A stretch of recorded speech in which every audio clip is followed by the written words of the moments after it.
নতুন পানির মাছ দেখতে যেমনটা সুন্দর, খেতেও ঠিক তেমনই মজাদার।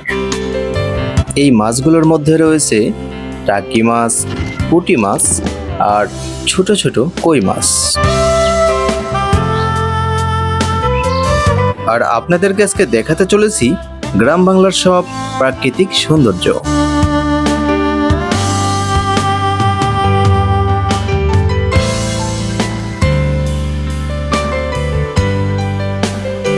গ্রামের বৈচিত্র্যময় সৌন্দর্যকে ভালোবাসে না এমন মানুষ খুঁজে পাওয়াই দুষ্কর।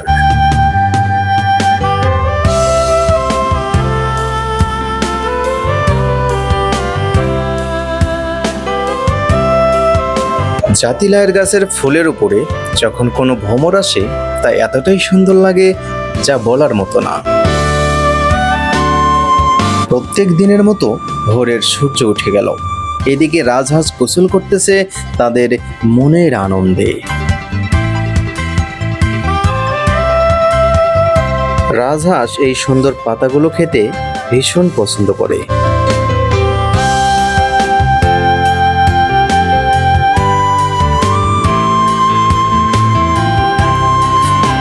এই কচুর পাতাগুলো দেখেন কত সুন্দর জ্বালা এবং লকলকে।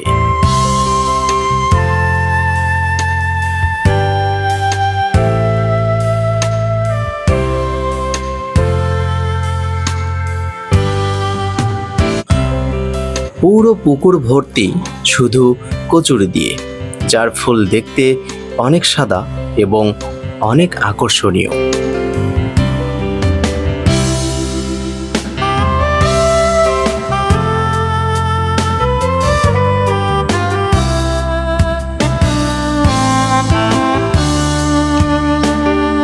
ছোট্ট একটা পুকুরে অনেকগুলো পাতিহাঁস, তারা সবাই মনের আনন্দে ভেসে বেড়াচ্ছে পানির উপরে।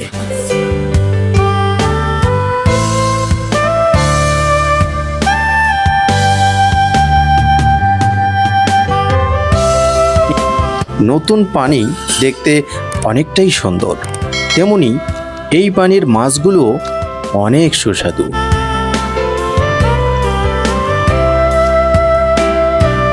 সকাল হলেই গরুগুলো মাঠের মধ্যে ঘাস খেতে যায়। দেশীয় আম, এই আমগুলো খেতে অনেক সুস্বাদু।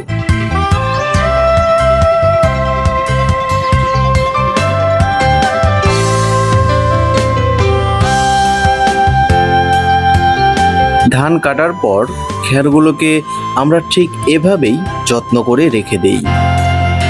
গ্রামের এই সৌন্দর্যগুলি দেখলে মনকে আসলেই নাড়া দেয়।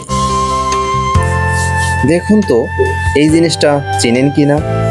আমরা যখন ছোট ছিলাম তখন এই জিনিসটা দিয়ে আমরা অনেক মাছ মেরেছি। এর নাম হিসি জাল, আবার অনেক এলাকায় অনেক নামে ডেকে থাকে। শহরের দামি দামি সোফায় বসে যে শান্তি পাবেন তার চেয়েও অধিক শান্তি পেতে পারেন এই ছোট্ট একটি জায়গায় বসলে।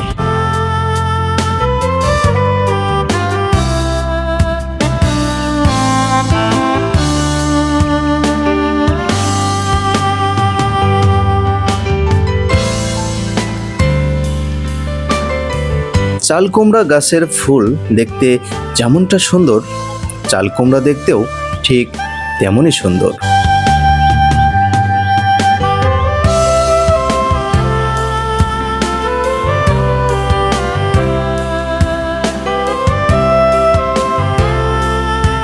নদীতে যখন নতুন পানির আগমন ঘটে তখন আমরা এই জালগুলো নিয়ে মাছ মারার জন্য রেডি হয়ে যাই।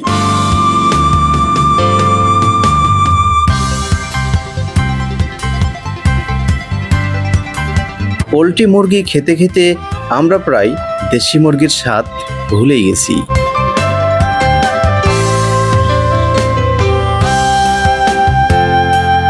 ফলগুলো দেখতে অনেকটাই সুন্দর, কিন্তু দুর্ভাগ্যবশত এই ফলগুলোর আমি নামই জানি না।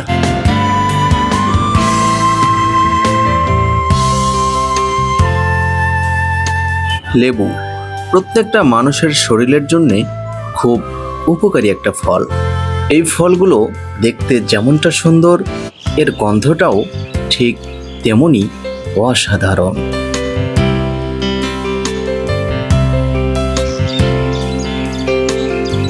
তো বন্ধুরা, ভিডিওটি আপনাদের কাছে কেমন লেগেছে তা অবশ্যই কমেন্ট করে জানাবেন। এরকম নতুন নতুন ভিডিও পেতে আমার চ্যানেলটি সাবস্ক্রাইব করে রাখুন।